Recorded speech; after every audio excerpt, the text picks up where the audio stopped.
Hello and welcome back to Historical Terminology.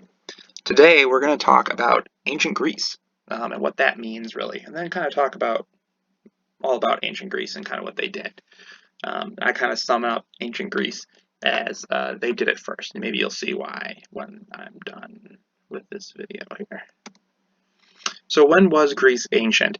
The time period for ancient Greece was around 700 to 480 BC. That's generally when historians think of it as ancient Greece. And ancient Greece is known for its architecture, art, philosophy. There's so many different things that if you saw, um, you may not know it, but you could tie that back to ancient Greece. And Greece is also where the city-state was invented, which is pretty cool. And if you don't know what a city-state is, don't worry, I'll get into that in a moment. So first, let's talk a little bit about Greek politics back during that time. First of all, ancient Greece is the birthplace of democracy. So if you live in a democratic country, congratulations, you owe the Greeks something because they were the ones who originally came up with the idea of ruling by the people, which is what democracy is. So like I said, during ancient Greece, they created what was called the city-state. So back in the time, Greece was not united as one nation, so it wasn't all Greece. Instead, it was a bunch of individual cities, and they operated as their own states, or a city-state. And the Greek word for that is a polis.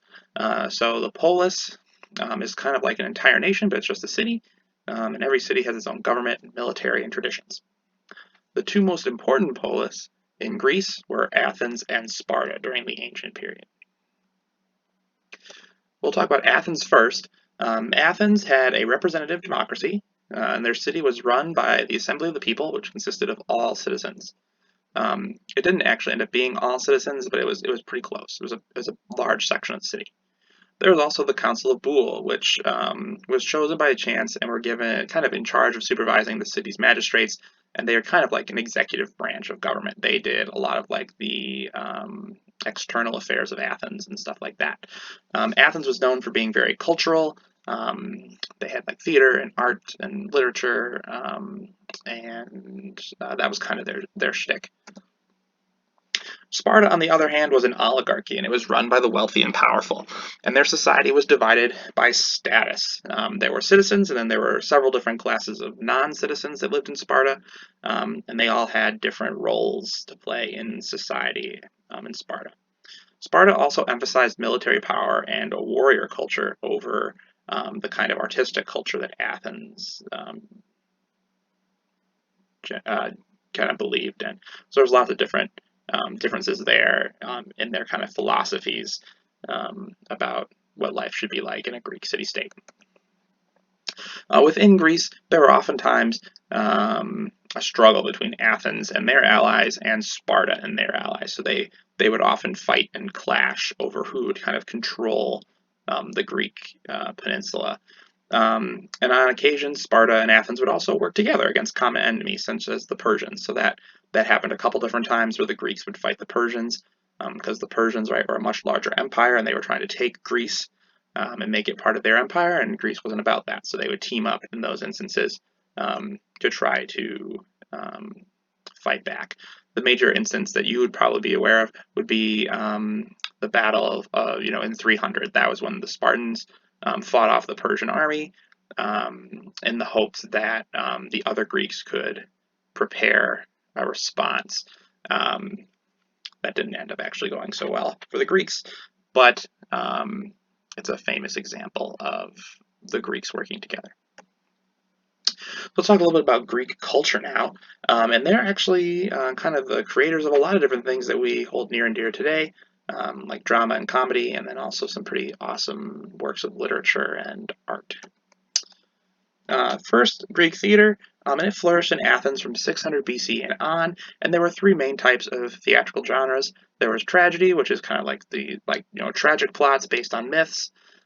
Comedy, which was meant more to entertain. There aren't many surviving plays, but the ones that are filled with innuendo. They're meant to make you laugh and have a good time. And then the satyr play, which is kind of a combination of the best parts of tragedies and comedies. So they're kind of more of a complete play, and sometimes they involve like song and dance and stuff like that as well. Greek art, is considered the foundation for Western art because they were like I said, they're the ones who did it first. And there are mainly 5 forms of ancient Greek art. There's architecture, which we're going to talk about actually more on another slide here. Sculpture, painting, pottery, and jewelry. I have a painting and a pottery here for you to look at, but there's all sorts of different types of Greek art. And you've probably seen some before. Next, let's talk about the Greek epics and histories. Ancient Greeks wrote some of the classic works of this time period, and authors like Homer and Hesiod were part writer, part historian. So they would be writing these stories, but they would also be weaving actual facts into these stories, right? So the Iliad and the Odyssey, the Iliad is supposed to describe an actual war that took place between Troy and the members of several Greek cities. That's partially historical, partially we don't know how much is embellished and how much isn't. So that's always kind of an exciting thing for historians to figure out, is how much of the Iliad or the Odyssey is real and how much isn't. But these stories are still read today. And then Greek architecture, like I said, Greek architecture is best known for its temple designs, but they also created the open air theater and several other different types of buildings.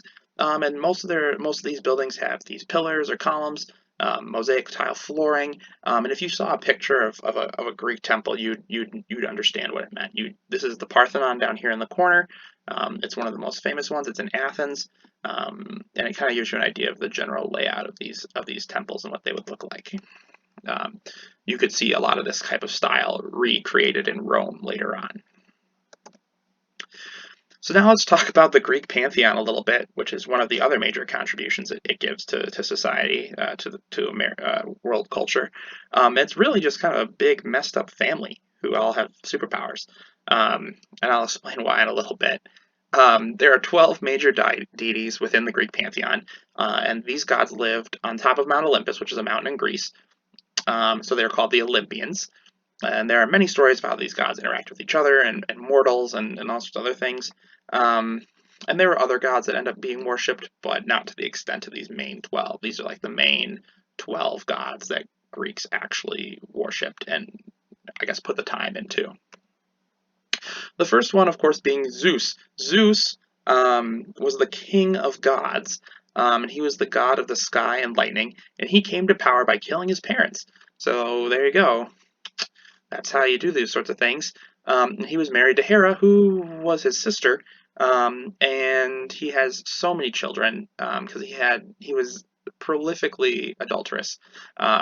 He would oftentimes anybody he fancied, he would have children with. So he was pretty prolific in that sense. Hera, like I said, was Zeus's sister and wife, and she is the queen of the gods. She's the goddess of marriage, women, and childbirth, and she frequently tries to get revenge on Zeus's lovers and the children of those lovers. That's most of what her stories are about. Next up is Poseidon, who is the god of the sea, water, storms, earthquakes, and horses. Kind of a weird combination there. And he is Zeus's brother. So they're, like I said, right, they're all related somehow. Demeter is the goddess of harvest, fertility, agriculture, and nature. She's the mother of Persephone, who's one of those minor players I was talking about. And she is Zeus and Poseidon's sister and lover? Question mark? So, interesting role she plays. Athena is the goddess of wisdom, handicraft, and warfare. She's the daughter of Zeus and one of his many, many lovers, and was born fully grown and in battle armor, which is pretty sick. Way to go, Athena. Apollo, the god of light, the sun, prophecy, archery, truth, inspiration, the arts, medicine, and the plague, which is a weird combination. And he is also a son of Zeus and one of his many, many lovers, and he's the twin brother of Artemis, who is next. And she's the goddess of the hunt, wilderness, virginity, the moon, childbirth, protection, and the plague. Once again, weird combos of rites there. And she's the daughter of Zeus and the twin sister of Apollo. So those two definitely related there, brother-sister. Ares is the god of war, and he's the only major god that's actually the son of both Zeus and Hera. Way to go, him. But he's the god of violence, bloodshed, manly virtues, which I guess in this case just means killing things. And only really Aphrodite's the only god who liked him for some reason. All the other gods didn't like him too much. Hephaestus is the master blacksmith and craftsman of the gods, so he's the god of the forge, craftsmanship, invention, and then also fire and volcanoes. That kind of goes along with the forge. And he's the son of Hera, maybe Zeus? Not sure. There are different accounts there. And he's married to Aphrodite. Aphrodite is the goddess of love, pleasure, passion, procreation, beauty, desire. She's the daughter of Zeus, and she has so many affairs with Ares, not very loyal to Hephaestus. And she is also, her name is where we get the word aphrodisiac from. If you don't know what that one is, that's where that word comes from. Hermes is the messenger of the gods. He's the god of travel, commerce, communication, borders, eloquence, diplomacy, and then thieves and games for some reason. Those weird combos keep coming into play here. He's the one who has the winged shoes. So or the winged helmet, and he flies around and talks for the gods. And he's the son of Zeus and a nymph, and he's the second youngest. And then finally, the last of the major 12 is Dionysus, and he's the god of wine, fertility, festivity, ecstasy, madness, and resurrection. So he's kind of like a party animal, if you can imagine that. And he's the god of theater, or the patron god of theater. So he's kind of the one who would look over that realm of Greek society. He's the son of Zeus and a princess from Thebes, which is another Greek city. And he's the youngest god, so he's the baby. And then finally, I'd like to talk about Hades. He's not one of the 12 because he doesn't live in Olympus, but he is important. He is Poseidon and Zeus's other brother. He's the oldest, but he got kind of the short end of the stick, and he is the god of the dead and the king of the underworld. So he lives in the underworld, and he has a dog named Cerberus, which has 3 heads, which you can see in his statue there. It's a pretty important part of Greek mythology as well. Another big player in the pantheon of Greeks is the stories of heroes, and these heroes often have the themes of fate woven into their stories. And I'm going to talk about 3 heroes real quick, just so you get an idea of what we're talking about. The first one, which is one you probably already could think of, would be Hercules. He's kind of a demigod hero. He was the son of Zeus, and he completed all these heroic acts for the people of Greece, and then kind of went around and did his thing. Hector was another hero that's kind of woven into Greek mythology, and he was the Prince of Troy and the greatest warrior in the Trojan War. So it says that while defending Troy, he killed 31,000 men himself, which is just an insane number, so it's probably hyperinflated, but still, way to go, Hector. You're a hero. And then the other major one that you'd probably know about is Achilles here, who is not wearing very many clothing, which doesn't make much sense for a warrior, but he's the central character of the Iliad, and he slays Hector outside the gates of Troy. And then later on, after the Trojan War, he is shot in the heel by a man named Paris, and that's what kills him. So that's why the idea of the Achilles heel comes from, because that's how Achilles dies. He gets shot in the heel with an arrow. Finally, we'll talk a little bit about the Greek military. And 2 of their major things that they contribute to history. The first one being the Phalanx, which was a military formation created by the Greeks and used great effectiveness. And soldiers, their shields would be interwoven to make kind of a wall, and then their spears would be pointed outwards, and they would skewer enemies that way. It was really effective. Once again, if you watch 300, you can see an interpretation of that. And then the other one is a trireme. They utilize both sails and rows for optimum maneuverability, and they can also change their speed then. They don't have to rely on the wind. And then triremes are often rammed into other ships, but they also had forces on board, so they'd have soldiers on board, and so if they ran into another ship, they could hop over and tear the ship apart and then come back over to their ship. So triremes were kind of the naval invention of the Greeks, and they were used by Athens a lot. Thank you so much for watching this video about historical terminology, which ended up being a lot about Greece in its ancient period, but I still think it kind of fits. I thoroughly explained the term ancient Greece. Regardless, thank you so much for watching. Please subscribe if you could. A lot of people who watch these videos that I make, they're not subscribed, and it would be really helpful if they were. So thanks again, and I'll see you next time for some more historical terminology. Bye.